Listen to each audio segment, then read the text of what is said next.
Here, we delve into tales of love, heartache, and life's unexpected journeys. Your subscription is invaluable in supporting our work, and we eagerly anticipate sharing more enthralling chronicles with you. My name is Emery, and my story begins with a love that ignited when Kathy and I were just teenagers. We were inseparable from the moment we met, and it wasn't long before we knew we wanted to spend our lives together. We tied the knot at the tender age of 20, full of dreams and hopes for our future. But there was always a nagging feeling inside me, a sense that something important was missing. I had made the tough decision to drop out of college to start working and provide for my young wife. However, the thought of not finishing my degree never left the back of my mind. It was a dream I couldn't let go of. So, I made a life-altering decision to go back to school part-time and finish what I had started. Kathy and I were ecstatic when we found out that we were expecting a child. The news brought us even closer, but it also added more pressure for me to complete my degree. I was determined to give my family the best future possible. Our son, Max, arrived, and I had just embarked on my final year of college. Balancing a hectic schedule was an understatement. I worked as a store stalker from 3 a.m. to 7 a.m., followed by a full-time administrative job at the police department from 8 a.m. to 5 p.m. On Tuesdays, I had classes from 5:30 p.m. to 10 p.m., and on Saturdays, my classes ran from 8 a.m. to 2 p.m. It was a grueling juggling act, but I was unwavering in my commitment to make it work. Kathy, too, had a demanding job as a nurse's aide at a local hospital, working from 8 a.m. to 3 p.m. Thankfully, my mother lived just a 10-minute drive away from our jobs and school, so Max was in good hands. It was a challenging period for us, but we supported each other through every obstacle that came our way. Then came the D-Day, a fateful evening when our tensions reached a breaking point. Kathy and I had been at each other's throats for weeks. She resented the time I devoted to my studies and work, feeling neglected and criticized. We hadn't been intimate for months, and that particular Monday evening, our frustrations erupted. In the midst of fact-checking a research paper due the following Tuesday, I couldn't take it anymore. I told her to stop acting like a child and to be patient with me. But her response cut through me like a knife. Kathy looked me dead in the eyes and uttered those haunting words, "I hate you, and I'm in love with someone else." I was paralyzed, my world shattered in an instant. My mind raced, and my heart ached with a mix of anger, pain, and disbelief. The woman I had vowed to spend my life with had fallen for another man, and our once solid foundation was crumbling beneath me. The life I had worked so hard to build was now hanging by a thread. The shock of Kathy's confession left me reeling, and our argument continued for what felt like an eternity. The truth she revealed was devastating. She had been having an emotional affair with a janitor at the hospital where she worked, a betrayal that felt like a stab to my heart. The affair had started innocently enough, with compliments and lunch dates in the hospital cafeteria.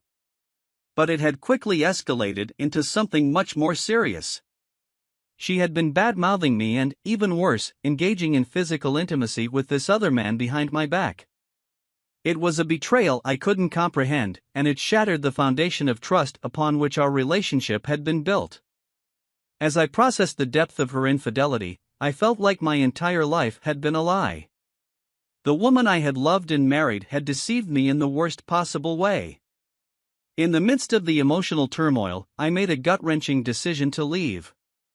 Carrying my suitcase, I walked past Kathy without uttering a word. She bombarded me with questions and taunts, trying to provoke a reaction. Her words stung, but I remained resolute. I set down my suitcase in the driveway, re-entered the house, and retrieved her purse. Holding it out to her, I told her to leave. She was stunned, refusing to comply with my request. Frustrated and determined, I picked her up gently, hoisted her over my shoulder, and carried her outside, setting her on the hood of the car. She was too shocked to resist, and I went back inside, locking the door behind me. She made several attempts to get back inside, but I held the deadbolt firmly in place. Eventually, she left to stay at her parents' place, telling them we were separating but not revealing the real reason behind our sudden and dramatic rift. That night felt endless. I had to call both of my jobs to inform them of a family emergency, knowing that I wouldn't be able to show up for work the next day. My world had been turned upside down, and I was left grappling with the ruins of what had once been a promising future with the woman I loved. Exhaustion had overtaken me the night before, and I had drifted off to sleep amidst the turmoil. When I woke up at 7 in the morning, my mind was already preoccupied with thoughts of how to navigate the difficult situation with Kathy, my soon-to-be ex-wife. Things had been escalating between us, and I knew I needed to take action quickly before they got even messier. My first order of business was to find someone to watch our son for the day. I called my mother, hoping she could help. However, she sounded worried and asked why Max wasn't with us already. I couldn't bring myself to explain the full extent of the situation, so I simply told her that I needed some time to sort things out. After dropping Max off at my mother's, I headed straight to the office of Mr. Holmes, a lawyer and a family friend who had known my father. I trusted him and felt comfortable discussing my situation. I explained everything to him and asked for his assistance in filing for divorce as quickly as possible. Mr. Holmes, in his wisdom, suggested that I take some time to think it over, but I was resolute in my decision. I wanted to get the divorce papers completed that day. He eventually agreed to help and said he would have the necessary documents ready by the end of the day. I promised to pick them up and file them with the clerk's office myself. Leaving Mr. Holmes's office, I felt a sense of relief washing over me. Finally, I was taking control of my life and making the tough decisions that needed to be made. I knew the road ahead wouldn't be easy, but I was determined to see it through for the sake of my son and my own well-being. I went to work and tried to focus on my tasks, but my mind was still clouded with unease from my conversation with Kathy. Later that day, she called, wanting to make arrangements to see our son. The conversation quickly turned confrontational, with her expressing anger and insisting on taking Max for the weekend. I refused and suggested we meet on Sunday at a local park to discuss the matter in person. In frustration, Kathy hung up on me. As I went about my work at the police department, the unease continued to gnaw at me.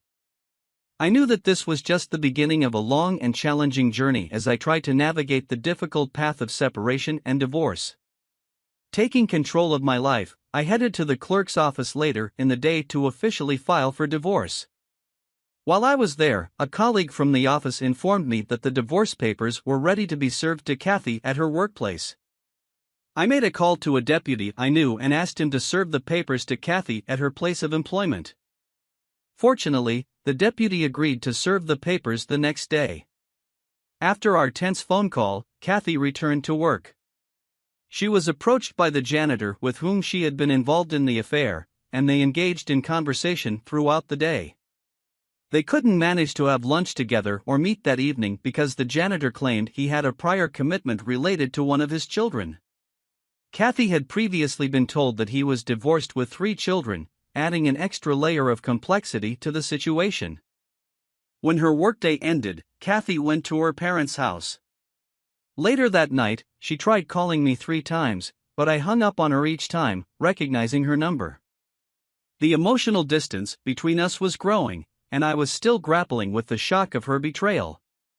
One day, around noon, Mr. Holmes, the lawyer who was helping me with the divorce, walked into the nurse's station at Kathy's workplace and asked for her.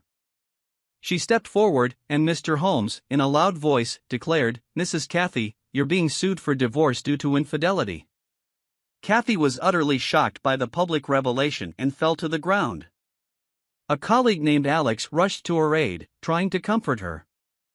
In that moment, Kathy felt an overwhelming wave of shame and guilt wash over her. She realized the gravity of her actions and the pain she had caused. She understood that Emery might never forgive her for what she had done, and the weight of that realization was almost unbearable. Mr. Holmes eventually helped her back into a chair as Alex continued to offer support. As if her day couldn't get any worse, my wife was almost finished with her shift when she received a call to meet with the hospital administrator in her office. Terrified, she thought that someone had reported her emotional outburst earlier. She entered the administrator's office with trepidation, only for the door to slam shut behind her. In an unexpected twist, she was fired on the spot, and the look on her face was truly priceless, given the cascade of events that had unfolded that day. The dramatic turn of events continued to unfold, and it seemed like karma had caught up with Kathy. Not only had she been publicly served with divorce papers at her workplace, but she had also been abruptly fired, with orders not to return to the hospital property. It was clear that she wouldn't be mixing business with pleasure any longer. To add to the blow, her final paycheck would be mailed to her. The revelation that someone had witnessed the affair in the hospital parking lot and reported it had set off a chain reaction. The story of the divorce papers had circulated throughout the hospital, and the janitor with whom she had the affair had already been fired and escorted off the property just an hour earlier. The scandal had spread like wildfire, and my wife must have felt as though everyone at the hospital knew about her actions.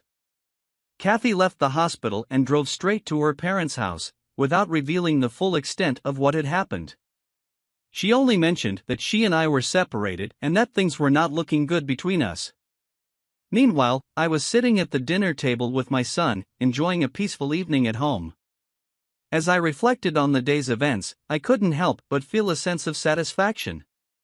The deputy had informed me of my wife's infidelity and her subsequent firing from the hospital. Hearing about the janitor's termination also brought a measure of satisfaction, given his role in the scandal. However, just as I was lost in my thoughts, a knock at the door interrupted my reverie. I got up to answer it and was met with a heavily pregnant woman who could barely stand up straight. She was asking for my wife, Kathy. I had to inform her that Kathy no longer lived with me, leaving the stranger with a puzzled expression on her face and a mystery surrounding her visit. The unexpected visitor at my doorstep turned out to be the janitor's wife. When she asked if I was Kathy's husband, I confirmed that I was and mentioned that I had served Kathy with divorce papers earlier in the day. It was then that the woman revealed her identity and began to share the shocking details of what had transpired at the hospital. I listened in horrified disbelief as she recounted the sordid affair involving my wife and the janitor, along with the location where they had been meeting and undisclosed house I knew nothing about. The janitor's behavior left me seething with anger, and I wished I could have taken some form of action against him. The janitor's wife asked me where Kathy was, and I informed her that Kathy was with her parents. After assuring me that she only wanted to talk to Kathy and reveal the truth, she requested directions to Kathy's parents' house. Before leaving, she also complimented me on my parenting skills, acknowledging that I was a wonderful father to my son, who was still sitting at the table. As I watched the janitor's wife depart, I couldn't help but feel a profound sense of sadness and betrayal. However, as a man and a father, I knew that I had to be strong for my son and continue moving forward with the divorce process. The shocking revelation about Kathy's involvement in this disturbing game unraveled further. It turned out that my wife had been ensnared in a sick game concocted by the janitor and his friends. They had been keeping score to see how many married women they could sleep with in just 90 days. Kathy had become the janitor's third conquest, and to make matters worse, he had even been involved with a fourth woman on the same night as one of his encounters with Kathy. The depths of disgust and anger I felt about what I had heard were immeasurable. The house that was mentioned turned out to be a rented place where the men took the women they were involved with. When the janitor's wife discovered the truth, he returned home, high and crying, confessing everything in an attempt to salvage their relationship. Upon learning of the affair, Kathy lost control and started crying, while the janitor's wife walked away, leaving her stunned. My in-laws, who had heard the car drive off, went to check on her, likely baffled by the emotional turmoil that had just unfolded in their family. The aftermath of the shocking revelations was both emotionally charged and turbulent. Kathy's condition had deteriorated to the point where she was almost catatonic.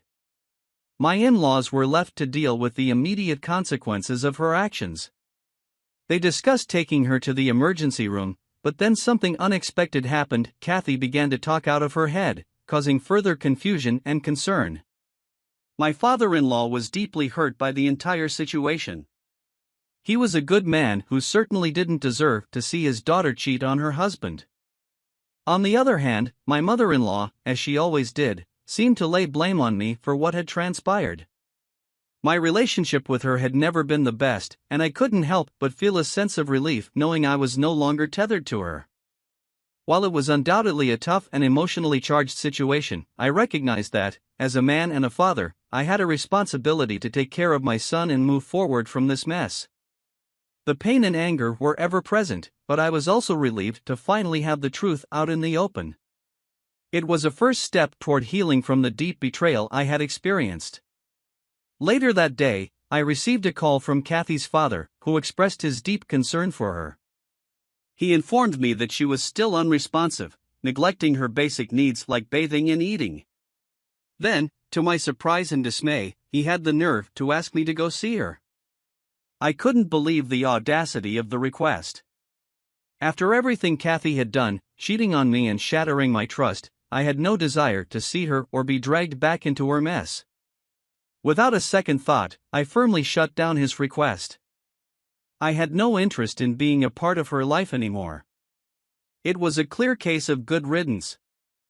I told Kathy's father to get her the help she needed and assured him that I would consider allowing her to see our son once she had managed to pull herself together. Making the decision to prioritize my son's well-being over Kathy's was undoubtedly difficult, but it was a choice I knew I had to make at that point. My hope was that Kathy would be able to get the help she needed, and eventually, we could find a way to co-parent our son in a healthy and stable manner. However, for the time being, my focus needed to be on moving forward and taking care of my own mental and emotional health. While I was at work, Kathy called and requested a meeting to see our son. I needed to ensure that she was stable enough not to upset him, so I inquired about her condition.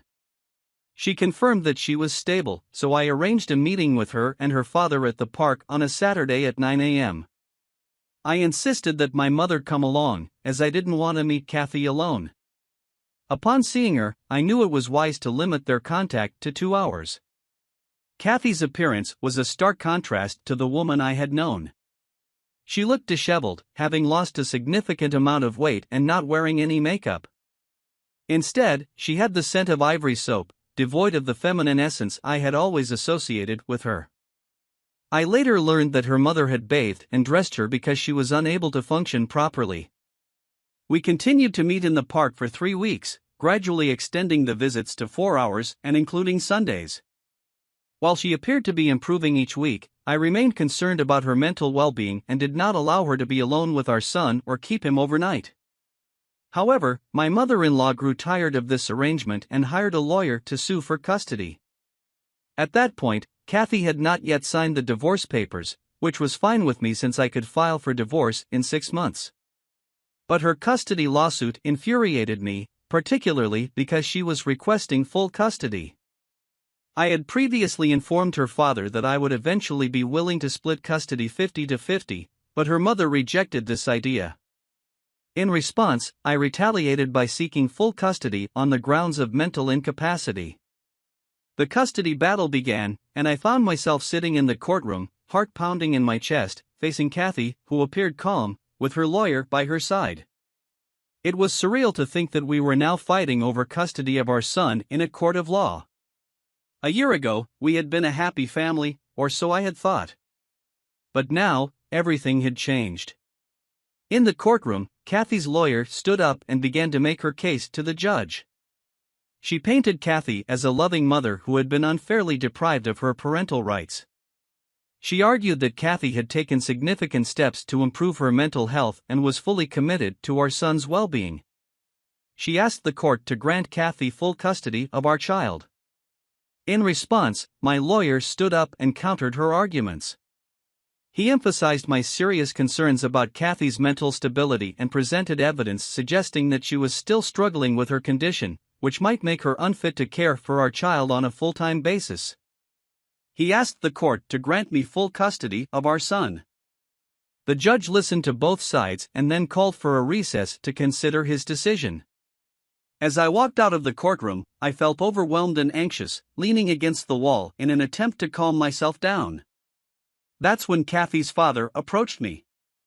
He had been a source of support for me throughout the divorce process, and I was grateful for his presence. He asked if we could talk, and I nodded. We walked outside, and he looked at me with concern in his eyes. "I know this is hard for you," he said, "but I want you to know that Kathy is doing much better now.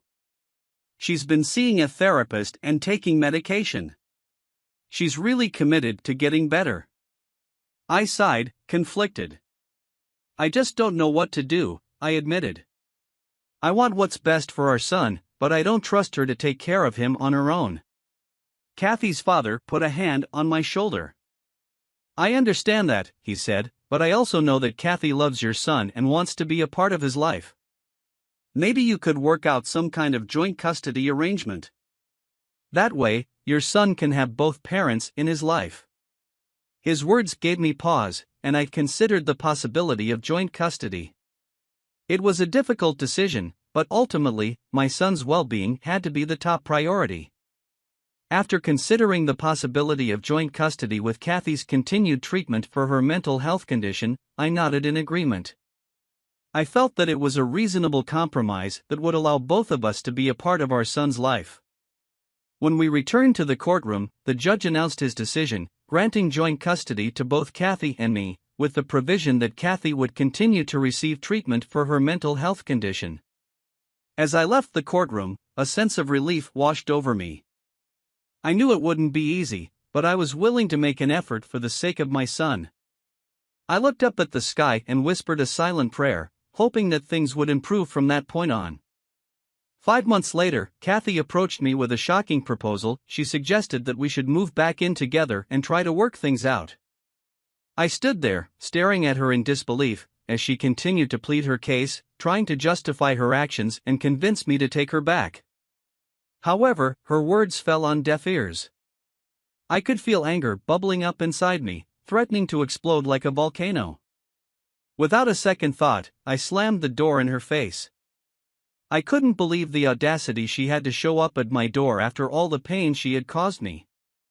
My heart was still healing from the wounds she had inflicted, and she had the nerve to suggest we give our relationship another shot. The situation was absurd, and as the door closed, I took a deep breath. When I turned around, I saw Mia standing there, having witnessed the entire scene unfold. I couldn't help but smile. "Oh yes, I found someone who's a million times better," I said. "Her name's Mia, and she's a freaking rock star. We hit it off like fireworks on the 4th of July. Mia's eyes were filled with empathy and support, and I felt a surge of gratitude toward her. She had been my rock throughout this entire ordeal with Kathy, and I couldn't imagine going through it without her. Mia wrapped her arms around me, offering comfort as I let out my frustrations. She reassured me that I had made the right decision and that I deserved better than someone who had hurt me so deeply. Mia's presence was like a calming balm, and I felt a renewed sense of determination to move forward and leave the past behind. In the days that followed, I focused on building a future with her. We spent time together, creating new memories and exploring exciting adventures. Her positivity and zest for life were infectious, and I found myself smiling and laughing more than I had in a long time. With Mia by my side, the pain of Kathy's betrayal slowly faded, and I began to heal. Meanwhile, Kathy continued to try and reach out to me, but I had made up my mind. I was done with her toxic drama and empty promises. She remained a distant memory, a lesson learned, and a chapter closed in my life. I was moving forward with Mia by my side. Life was too short to dwell on the past, and I was determined to make the most of every moment with the woman who had stolen my heart. With Mia, I had found my true happiness, and I was ready to embrace the amazing future that lay ahead. Dear listener, if you have reached this far, please consider subscribing our channel as it helps and motivates us to continue our work.